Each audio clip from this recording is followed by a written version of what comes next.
Hi friends, welcome to Ammu's kitchen. നമുക്കിന്ന് ഗോതമ്പ് ദോശ എങ്ങനെ ഉണ്ടാക്കുന്നതെന്ന് നോക്കാം. അതിനായിട്ട് ഞാനിവിടെ ഗോതമ്പ് പൊടി 1 കപ്പ് എടുത്തു വെച്ചിട്ടുണ്ട്. ഇത് സാധാരണ ഗോതമ്പ് പൊടിയാണ്, നമ്മുടെ ആട്ടയല്ല, സാധാരണ ഗോതമ്പ് പൊടിച്ചതാണിത്. ഗോതമ്പ് പൊടി എടുത്തു വെച്ചിരിക്കുന്ന കപ്പിൽ തന്നെ, ആ സെയിം കപ്പിൽ തന്നെ ഞാൻ 1/4 കപ്പ് അരിപ്പൊടി കൂടി ഇവിടെ എടുത്തു വെച്ചിട്ടുണ്ട്. പിന്നെ 1/2 കപ്പ് വെള്ളവും എടുത്തു വെച്ചിട്ടുണ്ട്. ഇനി നമുക്ക് ഇത് എങ്ങനെ ഗോതമ്പ് ദോശയാക്കാം എന്ന് നോക്കാം. അതിനായിട്ട് ഞാനിവിടെ എടുത്തു വെച്ചിരിക്കുന്ന ഗോതമ്പ് പൊടിയിലേക്ക് നമ്മൾ എടുത്തു വെച്ചിട്ടുള്ള 1/4 കപ്പ് അരിപ്പൊടി ഇട്ട് കൊടുത്തു. ഇനി ഇതിലോട്ട് നമുക്ക് സ്വല്പം ഉപ്പ് കൂടി ഇട്ട് കൊടുക്കാം, ആവശ്യത്തിന് ഉപ്പ്. എന്നിട്ട് ഇനി ഇത് നമുക്ക് ഒരു ഫോർക്ക് വെച്ച് നന്നായിട്ട് ഇളക്കി കൊടുക്കാം. നല്ലതുപോലെ ഇളക്കി കൊടുക്കണം. നമ്മുടെ അരിപ്പൊടിയും ഗോതമ്പ് പൊടിയും ഒന്ന് നന്നായിട്ട് മിക്സ് ആവാനായിട്ടാണ് ഇങ്ങനെ ഇളക്കി കൊടുക്കുന്നത്. ഇതിപ്പം ഞാനിവിടെ നന്നായിട്ട് മിക്സ് ചെയ്ത് വെച്ചിട്ടുണ്ട്. ഇനി നമുക്ക് ഇതിനകത്തേക്ക് എടുത്ത് വെച്ചിരിക്കുന്ന വെള്ളത്തിൽ നിന്ന് 1 ഗ്ലാസ് വെള്ളം ഒഴിച്ചു കൊടുക്കാം. ബാക്കി 1/2 ഗ്ലാസ് ഞാൻ മാറ്റി വെച്ചിരിക്കുകയാണ്.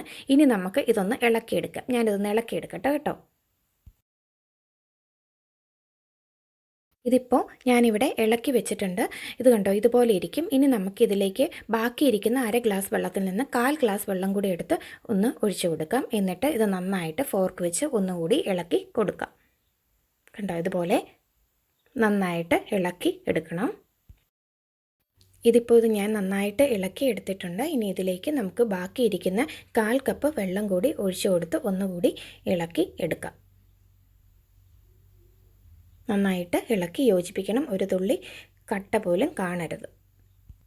പിന്നെ നമ്മുടെ മാവിൻ്റെ ഒരു കൺസിസ്റ്റൻസി ഡിഫറൻസ് വരാൻ കേട്ടോ. നമ്മുടെ പൊടിയൊക്കെ അനുസരിച്ച് നമ്മൾ എടുക്കുന്ന പൊടിയുടെ പോലെ ഇരിക്കും. അതുകൊണ്ട് എങ്ങാനും വെള്ളം കുറച്ച് ആവശ്യം വന്നാൽ നമുക്ക് ഒഴിക്കുകയോ കുറയ്ക്കണമെങ്കിൽ കുറയ്ക്കുകയോ ചെയ്തെടുക്കണേ.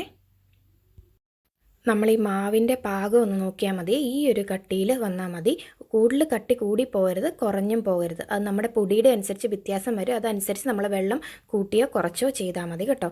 ഇനി നമുക്ക് ഇതൊന്ന് ചുട്ടെടുക്കാം. ദോശ ഇങ്ങനെ ചുട്ടെടുക്കാം.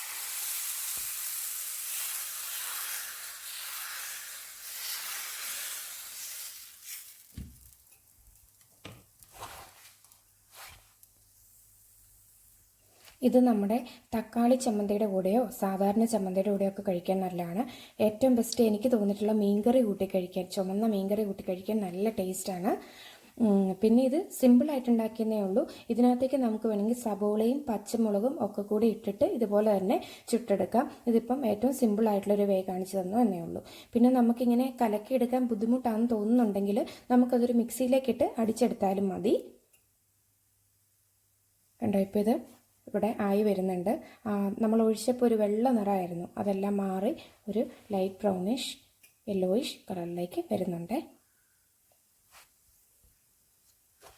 ഇതിപ്പം ഇവിടെ ആയിട്ടുണ്ട്. കണ്ടോ, ഈ സൈഡൊക്കെ തന്നെ വിട്ട് വന്നിട്ടുണ്ട്. കണ്ടോ, അതുകൊണ്ട് നമുക്കിതങ്ങോട്ട് എടുക്കാം.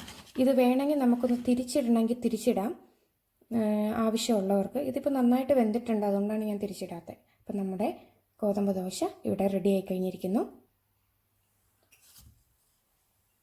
ഇതുപോലെ ഞാൻ എല്ലാം ഒന്ന് ചുട്ടെടുത്തിട്ട് വരാം. നമ്മുടെ ഗോതമ്പ് ദോശ ഇവിടെ റെഡി ആയി കഴിഞ്ഞിരിക്കുന്നു. എല്ലാവരും ട്രൈ ചെയ്ത് നോക്കണേ. ഇഷ്ടമായാൽ ലൈക്ക് ചെയ്യാനും സബ്സ്ക്രൈബ് ചെയ്യാനും മറക്കരുതേ. താങ്ക്